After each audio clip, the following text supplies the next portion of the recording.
مولانا الیاس صاحب رحمۃ اللہ علیہ کلمے کا ترجمہ یہ کیا تھا. مولانا الیاس صاحب رحمۃ اللہ علیہ ایمان کا ترجمہ لا الہ الا اللہ محمد رسول اللہ کا ترجمہ کیا تھا. اس کا ترجمہ یہ ہے کہ اللہ کے راستے میں جان دینے کے لیے راستوں کو تلاش کرنا. کیا ترجمہ؟ عاشقوں کا شمار.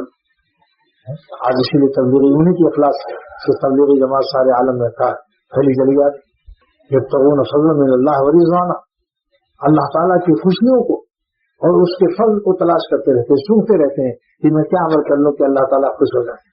اس کا ترجمہ میرے شیخ کرتے تھے حضرت شاہ عبدالغنی صاحب رحمۃ اللہ. یبتغون فضلا من اللہ ورضوانا، ڈھونڈنا، ابتغاء مانے ڈھونڈنا، سننا ڈھونڈنا، تلاش کرتے تھے، ڈھونڈتے رہتے تھے، تلاش میں رہتے تھے، ڈھونڈ میں رہتے تھے کہ میرا رب راضی و خوش ہو جائے. ایسے اعمال، ایسے محافل، ایسے مجالس، ایسے چیزوں کو تلاش کرتے تھے. فضل من اللہ، کہ اللہ کا فضل ہم کو مل جائے. رضوانہ، اللہ ہمارا خوش ہو جائے. اللہ کی خوشیوں کو تلاش کرنا، ہر وقت فکر مند رہنا کس بات سے اللہ خوش ہوتا ہے. اور جتنی فکر اس بات کی ہو کہ اللہ کس بات سے خوش ہوتا ہے، اس سے زیادہ فکر اس بات کی ہو کہ اللہ کس بات سے ناراض ہوتا ہے.